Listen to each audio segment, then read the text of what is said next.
ইংলিশে ফ্লুয়েন্টলি কথা বলতে চাই, কিন্তু কথা বলার সময় মনে হয় ওয়ার্ড স্টক আরো যদি বেশি থাকতো, ভোকাবুলারিটা ইমপ্রুভ হলে বেটার হতো। তাহলে স্টপ মুখস্থ করা, বরং এই 5টা simple and most practical technique use করো, যা তোমার ভোকাবুলারি অ্যান্ড ফ্লুয়েন্সি দুটোকেই অনেক বেশি বুস্ট করবে। So let's get into this video. First technique, use AI and mobile for the word of the day. দেখো, তোমার ফোনটা শুধুমাত্র রিল স্ক্রল করার জন্য না, ফোনটা এবং ফোনের মধ্যে এআই কে তুমি তোমার বেস্ট ইংলিশ টিচার বানাতে পারো। এআই অ্যান্ড ফোনটাকে ইউজ করো ওয়ার্ড অফ দ্য ডে জানার জন্য, অ্যান্ড সেই ওয়ার্ডটা দিয়ে 5টা বা 10টা সেন্টেন্স ইমিডিয়েটলি তৈরি করো।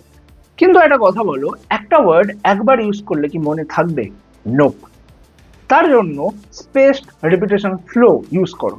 মানে সেই ওয়ার্ডটা 3 দিন পর, 7 দিন পর অ্যান্ড 15 দিন পর রিভাইজ করো, এতে সেই ওয়ার্ডটা শুধু তোমার খাতায় থাকবে না, বরং পার্মানেন্টলি তোমার মেমোরিতে ফিট হয়ে যাবে।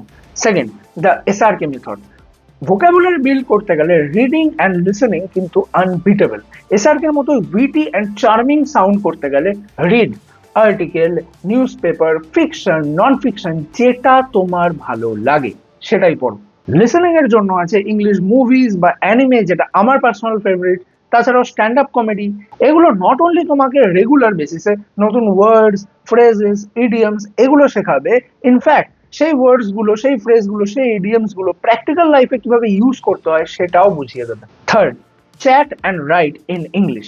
দেখো, ইউজ না করলে কিন্তু ভোকাবুলারি কোনো কাজে আসবে না।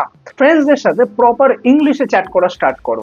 না, জেনজি স্ল্যাংস আপাতত বাদ দাও, জেনজি তোমাদেরই বলছি।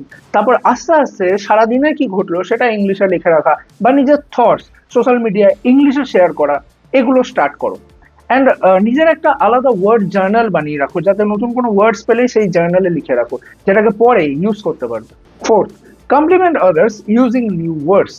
রাস্কিন বন্ড বলেছিলেন, few girls can resist flattery and not only girls, প্রত্যেকে প্রশংসা পেতে বা কমপ্লিমেন্ট পেতে ভালোবাসে। তাই নতুন নতুন শব্দ শেখো অ্যান্ড প্রশংসা করতে থাকো তোমার আশেপাশের মানুষদের। অ্যান্ড জাস্ট ভাবো তো, কাউকে ইমপ্রেস করতে চাইছো অ্যান্ড তার সাথে সাথে তোমার ভোকাবুলারিও ইমপ্রুভ হচ্ছে।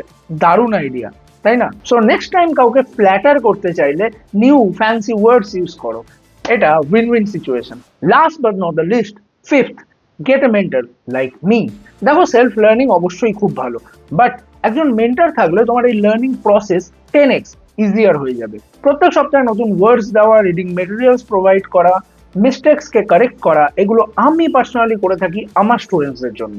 সো একজন মেন্টর থাকলে তোমার এই ইংলিশ লার্নিং যে জার্নি সেটা অনেক বেশি সোজা হয়ে যাবে। এই 5টা টেকনিক ইউজ করলে তোমার ফ্লুয়েন্সি অ্যান্ড ভোকাবুলারি ইমপ্রুভ হবেই, আমার গ্যারেন্টি। তবে এই 5টা টেকনিকের মধ্যে তোমার ফেভারিট টেকনিক কোনটা সেটা কমেন্ট করে জানাতে ভুলো না।